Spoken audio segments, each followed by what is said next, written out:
The next speaker is Ms. Dionne Frank. Ms. Dionne Frank is the Assistant Dean of the Faculty of Social Sciences, Vice President of the Association of Caribbean Social Work Educators, and Executive Member of the Caribbean Sociological Association, and an individual member of the International Association of Schools of Social Work. She is also the immediate past president of the Guyana Association of Professional Social Workers. Ms. Frank is also a PhD candidate in social policy at the Sir Arthur Lewis Institute for Social and Economic Studies at the University of the West Indies, researching the role of social work and social welfare in development.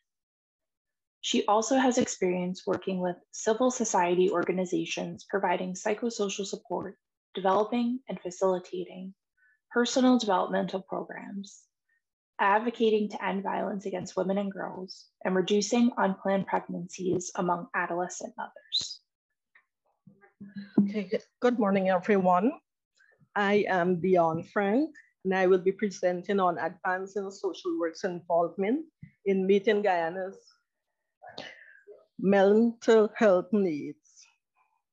So I want to first start by welcoming you to my presentation.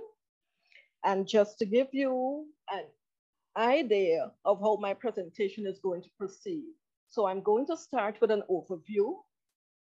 I'm also going to share with you Guyana's protracted mental health deficiency before I address what are the contemporary mental health needs. But even as I discuss and analyze the contemporary mental health needs, what I'm going to do is juxtapose my discussion by integrating the role that social work can play in meeting Guyana's mental health needs. I'll complete my presentation with a short synopsis of my key points. So across the globe, social workers constitute one of the largest groups of professionals in the mental health workforce. As a matter of fact, the beginning of the profession, while rooted or founded in the charity organization society and settlement health movement, casework was one of the major approaches dealing with persons who were unable to function effectively in society. Now, according to the Council on Social Work Education, 1/2 of professional services are provided by social workers, and that's the individuals who are diagnosed with psychiatric conditions of different variation. Recently, social workers embraced a paradigm shift from the dehumanizing perspective and the isolating of the mentally ill to one where it is promoting the recovery approach to social work.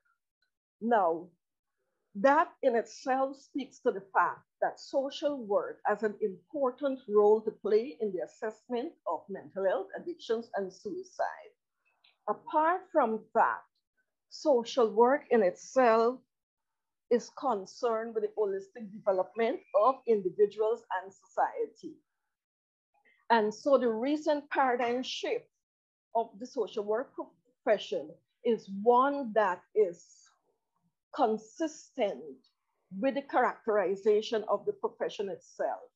And I quote directly the international definition of social work. So it says it's a practice based on an academic profession that promotes social change and development, social cohesion, and the empowerment and liberation of people. Principles of social justice, human rights, collective responsibility, and respect for diversity are central principles, central values that are embodied by the profession.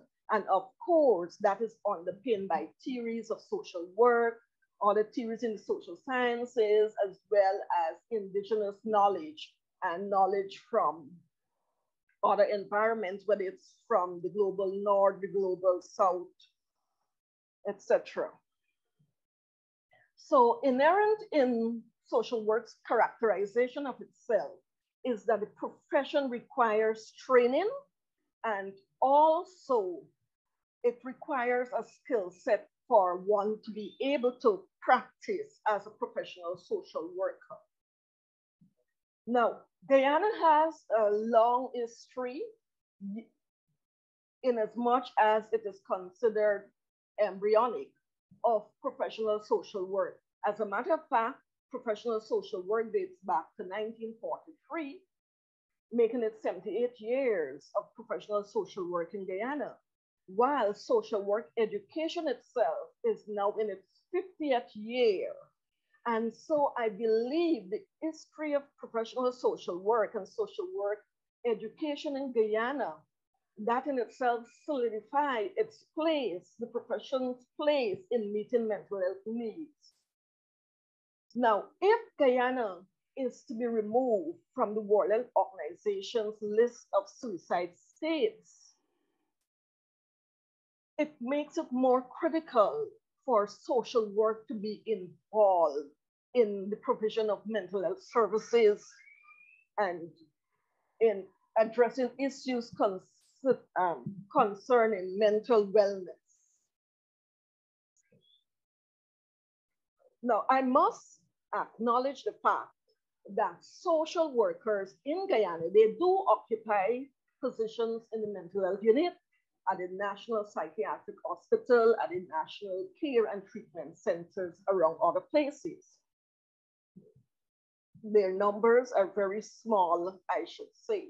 And apart from the numbers being small, I must say that there is a question of social work professionals' identity in these different arenas. Because, for example, while I heard clearly the Honorable Minister, Dr. Anthony, yesterday, alluding to the fact that social workers are involved in addressing mental health issues, we cannot say that that is something that is concurrent across different policymakers and in different sectors. As a matter of fact, I want to recall sitting in front of a policymaker who, not knowing that I was a professional social worker at the time, made this claim: why is UG graduating so many social workers? What are we going to do with them? That in itself speaks to the lack of knowledge in terms of what social work is and what social work can do, how it can contribute to social and economic development, whether it's in Guyana or any other country across the globe. But I must say the profession in itself has a responsibility to unify, to mobilize, and to make every possible attempt to contribute to addressing the multifaceted problem of mental health in Guyana. Now that I've given you that overview, what I want to share with you is Guyana's protracted mental health deficiency. And I want to start in the 18th century rather, when the problem first manifested under the Dutch colonial rule. So historical records show that during the 1800s, there existed one hospital in the county of Berbice. Now that hospital was one that was established not necessarily to provide services to enslaved people at the time. Rather, the services were directed towards expatriates who were experiencing difficult circumstances and encountering challenges balancing their social lives. By the end of 1890, Guyana had 5 public hospitals and an estimated 82 estate hospitals. Notwithstanding the quantitative expansion in mental health, in health facilities, unfortunately, that did not correspond with the improvement in the quality of services, neither was there any expansion in terms of mental health services.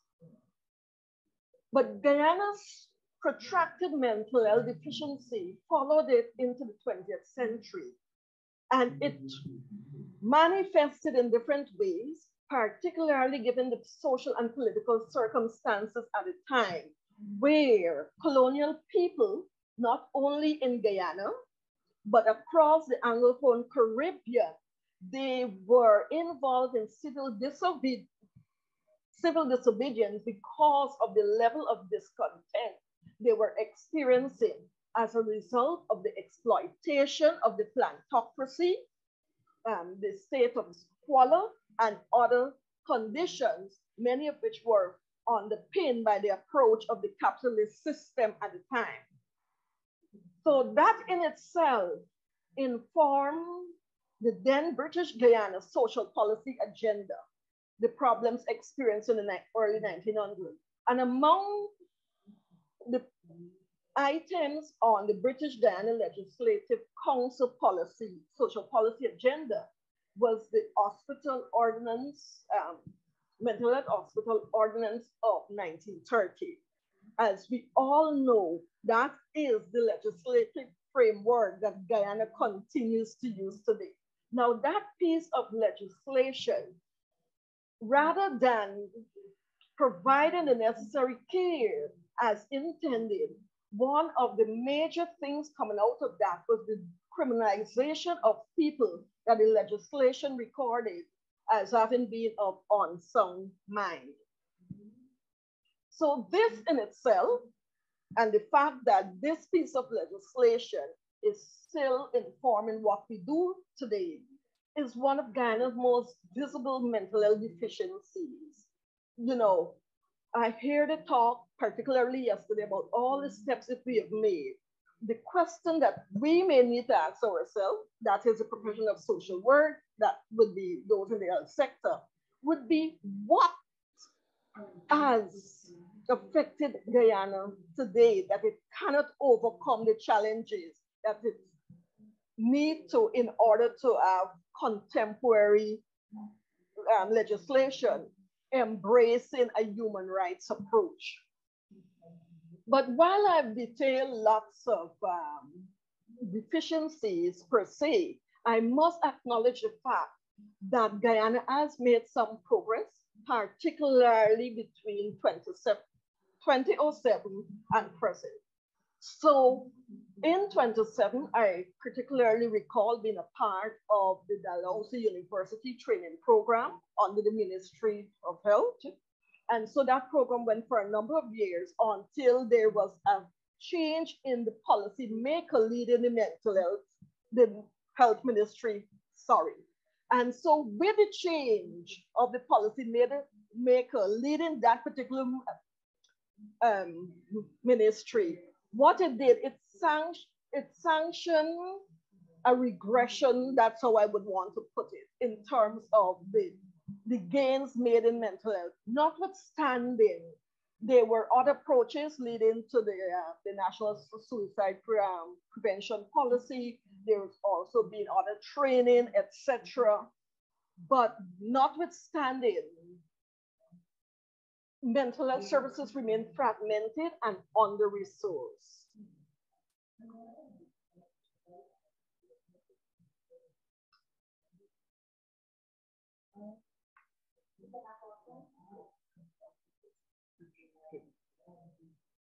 So going forward in my presentation, apart from alluding to the lack of empirical data and the fact that the budgetary allocations for mental health services are very small, I want to change the tone of the language I use. And rather than speaking to Guyana's mental health deficiency, I want to now speak to Guyana's mental health needs. And I'm going to focus a lot on the role social work can play. So as I outline the mental health needs of Guyana, I am going to address what role, whether it's the profession itself or whether it's social workers themselves can play. So one of the first needs that I've identified from the various sources that I have looked at, and I must say that the scholarship, the local scholarship, scrutiny of that would have paucity of literature on mental health in Guyana. Notwithstanding, there is an extensive body of work from the global north and other places that address mental health. And while those were specific to European Western societies, they are opportunities for the transferability of the roles social work has played there and that can be played. So going back, treating the mentally ill, that's one of our urgent needs. And why do I say treating the mentally ill is one of our urgent needs? If you were to follow the two figures, the two charts on the screen, as in figure one being a distribution of the years lived with disability, and that with a focus on mental, neurological, substance use disorders and self-harm. And the second being the distribution of the disability adjusted life years with a focus on mental, neurological substance abuse, a disorder, and self-harm. And why do I? If you were to look, sorry, that was not my intention. Okay. Okay, yes. So if you were to look at the MNSS figures in terms of years lived with disability, what you're going to see, the percentage there recorded as 32.3. If you were to look in terms of the percentage of the disability adjusted life years, the figure there is 16.1%. If these figures are not alarming to us and is not a call to action, I don't know what would be. But apart from that, if we were to look at the burden affecting mental health, both in males and females in Guyana, the numbers continue to be alarming. So, for example, disorder, we see the number in terms of per 100,000, in terms of men, self-harm and suicide, 2,155, alcohol use disorder, 1,174. If we were to compare that to women, when we look at depressive disorder among women, we see 1,055 cases per 100,000. If we were to look at self-harm and suicide, we would see 623 per. What this essentially shows, particularly if we were to look at self-harm and suicide, is that our men are harming themselves at an alarming rate, far surpassing women. Apart from that, Guyana is on WHO's list of suicide states. And when we think about the fact that we only now have 14 psychiatrists, and I must say that's a far improvement from 2008 when we had 3 per 100,000 of the population. There is still need. More people need to be treated. And there's also the problem of limited number of psychiatric beds. That's a concern, but it's at the unit at the Georgetown Hospital, or whether it's at the National Psychiatric Hospital in Region 6. And then there is also the problem where there are lots of people who are occupying psychiatric beds, but they do not necessarily need institutionalization. They do not need to be in those institutions. And then, given that the prison is a satellite site and that is overcrowded, we can think in terms of the magnitude of our problem that we're addressing. So I've included this geographic map of Guyana, and to show you what the population sizes are for the different regions, the region with the lowest number of persons would be region 8 with 10,190. But unfortunately, region 8 has no satellite mental health unit. Now, the largest or the most densely populated administrative region of Guyana is region 4, and that has a population of 313,429. And what we have here, 4 satellite units for the entire region 4, the most densely populated administrative region of Guyana. So this just gives you a synopsis of what we are confronting. But how it is that social work can play a role in the treatment of the mentally ill. And first, I want to reiterate the point. The social worker makes a very good addition to a team of mental health professionals. And a multidisciplinary team lessens the burden on the workforce itself. So, considering that the University of Guyana has graduated to date approximately 2,000 social workers, we see how many more can be available to provide mental health training. The question may be asked, are they necessarily prepared to do that? And I'll address that a little later in my presentation. Social work can also help to accelerate, the movement towards more satellite units. They can staff the health centers. We know there are health centers for every 2 to 3 communities across the country. Guyana can say they can boast of that. The quality of service and the availability of the professionals, is another, those are other stories. Then there is also clinical social work practice and education. That too may, engender question whether do we have clinical social workers? And the answer to that can be a paradox in itself. Yes and no, but we'll come to that later. Then, in terms of the expansion of community social work, community supervision of persons who are mentally ill, who need treatment, that's a role for social work. And when we think in terms of embracing the social model of mental health, I want to say that's a niche, and I say it again, a niche for social work to embrace the social model of mental health.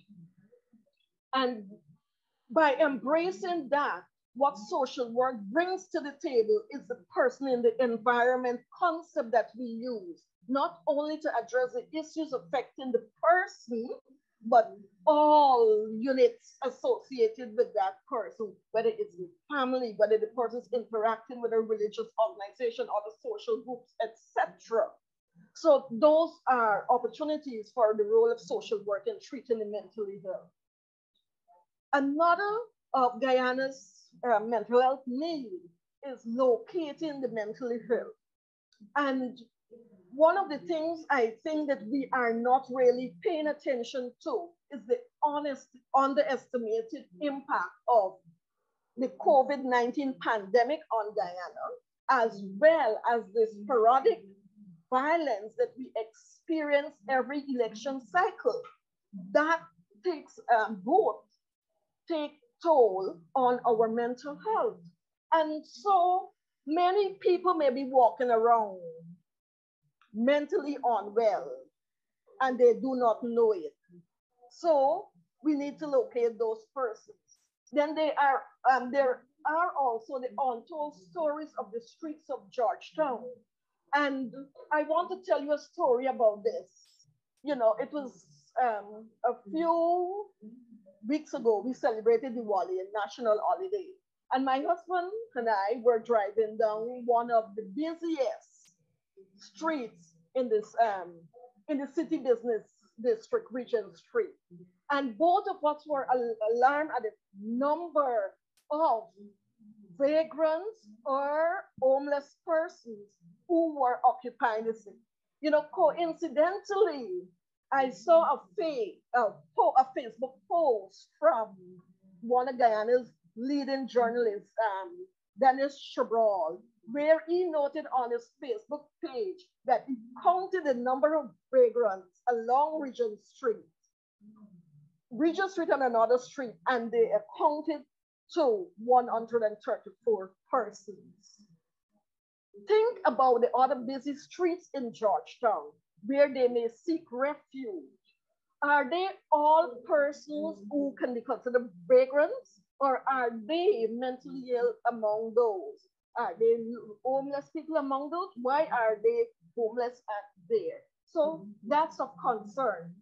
Then we also need to think about the fact that many people are facing a debilitating degree of mental illness. For example, people who are suffering from chronic disease, they may be in this category. Then there are also persons who are living with disability. Some of them are struggling to come to grips, particularly when the disability in itself is not one from birth, but one that came on suddenly. And then there are also long-term recipients of public assistance. People who are rolling over on the public assistance register when they should be coming off. Why are they there? And that is also compounded by the fact that we have large elderly populations in residential homes, as well as young people who are detained at the NOC and the Olin Center in Sophia. And if you were to examine, for example, those who we consider having coming into conflict with the law, ending up at the NOC, one of the reasons why they are there is for the charge of wandering. And why were they wandering in the first place? That's a question. Do they have challenges that the home is not able to deal with? Do they have challenges that they're not able to integrate with their peer group and with the environment in which they live? And so those are concerns. They are mental health needs when we think in terms of locating those who are mentally ill. Then also the fact that mental illnesses in Guyana are highly stigmatized. It's a barrier to treatment. And so some persons have received diagnoses, but they refuse to go for treatment because of the fact that they do not want to be labeled. And we know the names that we label, I do not want to call them. And we know the connotations behind those names as well. And then there are some persons who are biologically predisposed to mental illness. Do they know that? How do we find them? How do we identify them? And then there are also those who constantly face social pressures. Some can be inner, some can be external. We need to locate those. But what exactly is the role for social work in locating the mentally ill? And we want to find vulnerable people, and we want to get them to treatment facilities. That's a role for social work. Apart from that, social workers are what I consider to be repositories and epistemologies of the lived experience or the lived realities of the welfare recipients. They know what's going on with their clients. They may be challenged in terms of extending themselves because of their case load, but there is a role, and what this says is that this role for social work should not only be in health facilities in terms of the role they play in mental health, but extending to the Ministry of Human Services. Do we have medical social workers there? That's a question we need to answer. If the answer is no, we need to get on fixing that immediately. Then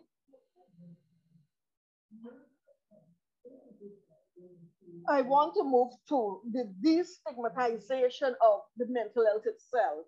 That's a role for everyone. Social work training affords those who we graduate the opportunity to be equipped to do that at various levels in their peer group, in their communities, and as well as a professional job. And then there is also the fact that social workers are trained to do research. It may be to a limited extent at the undergraduate level, but more so at the postgraduate level, they are required to do that. That cannot be escaped. And so there is a role for research, particularly qualitative research, that would allow us to explore the whys and the hows and what exactly is going on, and to use the findings to inform evidence-based policies, programs, and practice, and our own practice. The next mental health need that I move to would be improving national mental health literacy. That's a problem. When you think in terms of the terms we have been using to address people, it tells you the level of our knowledge. So, and for many people, they're still stuck way back in 1930 with the mental health hospital ordinance. People who are on sound mind, and we call them all sorts of other things. We're still there. But one of the things is that our people are experiencing poverty, notwithstanding that we are growing. If you look at the Human Development Index, we would have made progress, but there is still a high level of poverty in some communities, particularly in the city communities and rural communities. And then substance abuse is also a problem. So poverty and substance abuse are major risk factors for poor mental health. And so Guyanese need to be aware of this. Are you a smoker of marijuana? Do you know the impact that is going to have on you? Yes, it's a herb, but is it a herb for you?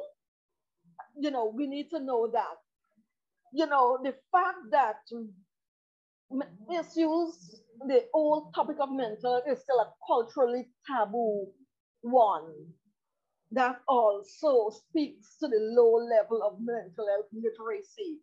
And if we were to think about in terms of the knowledge, what is depression? What are some of the signs? What are some of the symptoms? What can you do to help people? Where are services available? What's the difference between a person who we would say is a long-term patient, mental health patient, in comparison to a person who just experienced a sudden traumatic impact on his or her life? How do we differentiate that? How do we know we come to the position that this person is going through a phase and this person is going to get over this with the right recovery support? How do we know the long-term person would need prolonged treatment? So the lack of knowledge in that area is one that is quite evident and an urgent mental health need for us. So what it is that social work can do or the role they can play? And I want to say this strongly. We need more social workers practicing at a macro level. Most of our social workers practice at a micro and the meso level, but they do not get involved in policy formulation, community organizing, policy analysis, etc. Those are roles. For example, there is a draft bill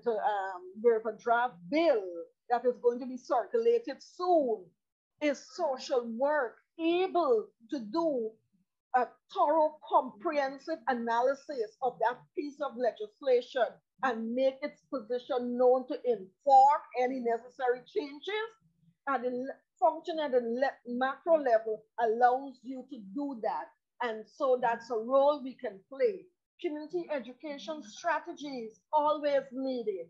We need to meet people where they are social workers have been trained to do that. And so they have the opportunity to use the community education strategies that they have been trained with to meet people and to try to improve the mental health literacy level.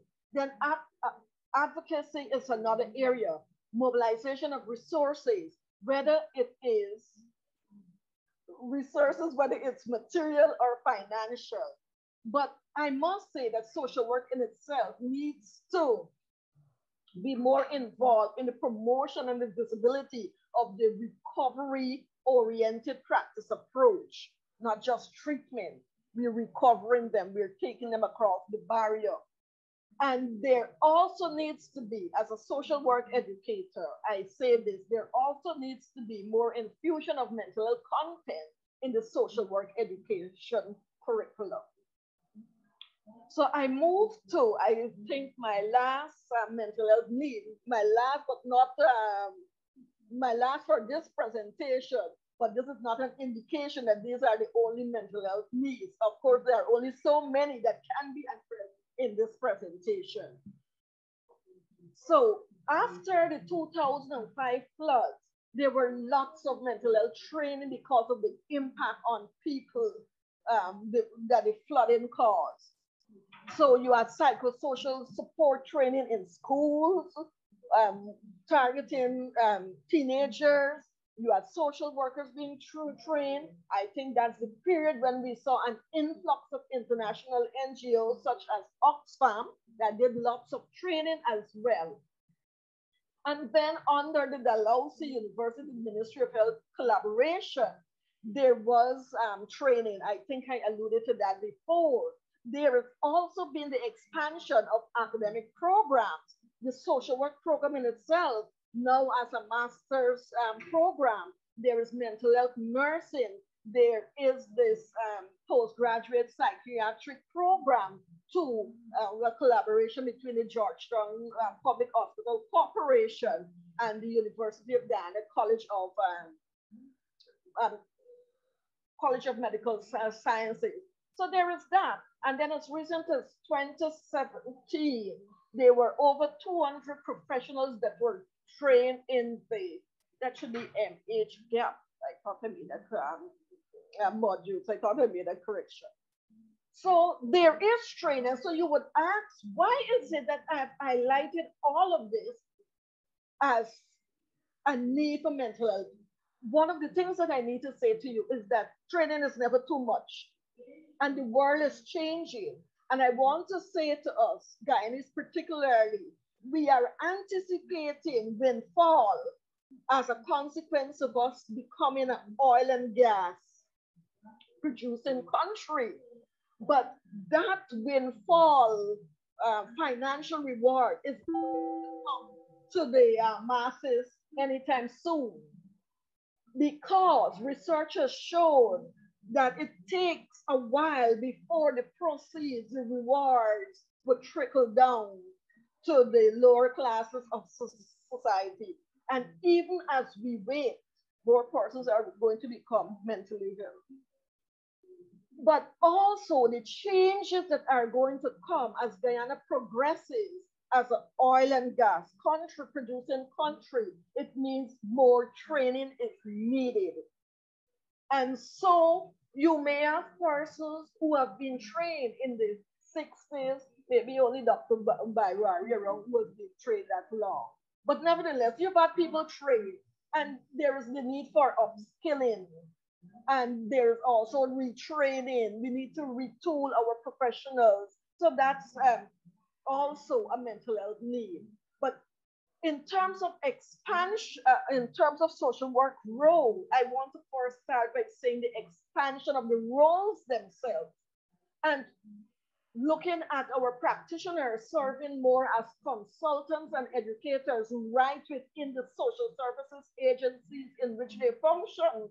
So they are not only the case workers, they are consultants because they bring a level of knowledge, theoretical knowledge particularly, that can be used to inform, programs, policies within their agencies, then there is also the need to expand relationship building with social institutions. And even as I said that, I come to the expansion of the schools welfare program. The schools welfare program is one of the oldest social work programs.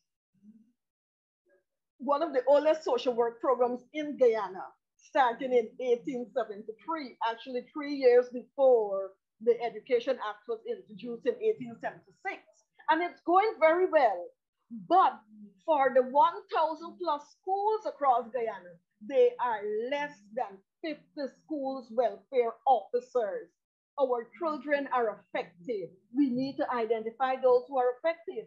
Those who cannot sit in their seats and the teachers are labeling them as disruptive, not recognizing the child is suffering from ADHD or some other disorder. So there is need for that expansion. Group therapy is not something that we have embraced in Guyana in as much as in the final year our social work students are guided in group work where they actually implement programs in community projects in community as a part of the requirement to successfully complete the program. And community psychosocial support. This does not have to be a service that is provided through a structured mechanism, but it can be one where there is a bottom-up approach to meeting people who are mentally ill and to identifying those who are mentally ill. And so there's that role. But we need to strengthen the legitimacy of the profession. We are now talking about social work legislation. The time for us to address this is here and now. We cannot afford not to address the legitimacy of the profession. And we also need to be able to arrive at that place where we hold our social workers accountable for the quality of services they provide, as well as to give the skeptics and for those who are fearful of engaging social service agency, the comfort that when they go there, they are going to be protected. And we also need to repair social work's fragile professional identity, which in part is attributed to the fact that the professional association in itself is mostly inactive. I think since around 2010, 2014, the association has struggled with its identity and to remain current.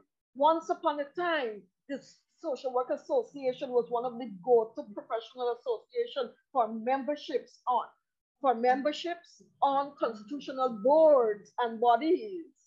I'm not sure that we enjoy that privilege as a profession anymore. And so, as I bring this discussion to a close, I want to conclude by reiterating that Guyana has made progress, but more needs to be done. Our young people are committing suicide. They are attempting suicide. Guyana cannot afford not to act.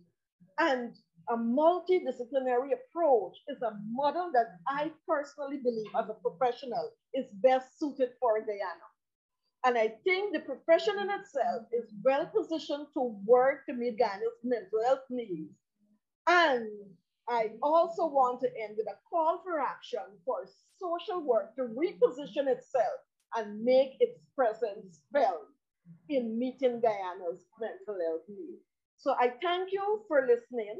I'm now afford myself to answer your questions and to accept any comments that you may wish to make.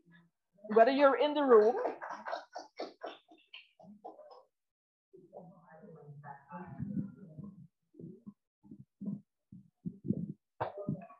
Yes, I went in with a mental framework that our young people are the ones who are mostly committing suicide. But when I saw that number, it was alarming. And it also brought me back to when I was at the elderly homes, because we have social work in the elderly. It was, of course, we had to do. And in those homes, we noticed that there were certain issues that were brought about that can lead persons to getting to that point. So I want to know what are, even though we do these assessments and they do get across the persons, why isn't there any improvement in terms of our elderly? Because now there's a concern that there's a suicide rate that's very high among our elderly. Why isn't anything being done in that case? Our social workers, do we need to put social workers in these institutions to keep tabs on the persons working in these institutions that are looking after these people? Do we need to train them on how to care for them? What are we doing wrong as social workers? Say that I must admit that the national or the government operated institutions, social workers are present. I cannot say for the private institutions that it's the same. Many lack the funding to afford the employment of a social worker on staff. So that's one of the problems that they're confronting. There is a saying that a nation will be judged according to how it treats its elderly. And I'll be quite frank with you. There are times that the needs of the elderly are high on the political agenda of different regimes. And at times, it takes a back step. And so we need to be consistent in terms of our formulation of policies for our special populations, not only the elderly, but in terms of the program. And monitoring and evaluating those programs are quite important, because that's the only way we're going to know what are the weaknesses and how we can fix them. We need to be able to do that. All right, good morning. Thank you so much for your presentation. First, I have a comment, and then maybe a question will come along. Also, I just want to make a recommendation based on what the young lady asked earlier in terms of social work and the elderly. You mentioned that a lot of the private institutions may not be able to afford a social worker, which is true, but maybe something can be put in place in terms of visiting social workers. And of course, given the caseload that our present social workers have, it would mean employment, more employment of social workers, so that we can actually have social workers visiting institutions, which can also deal with issues such as elder abuse and all of that. All right, so that's one. And it connects to the comment I want to make. You mentioned the magnitude of work that is still needed in Guyana and the needs of mental health. And you also mentioned the many roles social workers can play to help with that. But the thing is, even when social workers are available, we are training more than enough.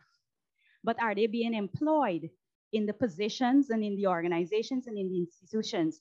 So my question to you is, what is one of the first things you think needs to be done so that social workers can really carry out that mandate and function in the roles that you have mentioned earlier?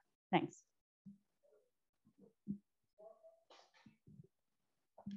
Thank you very much for your comment and your question. A very good question, I must say. I'll go back to this.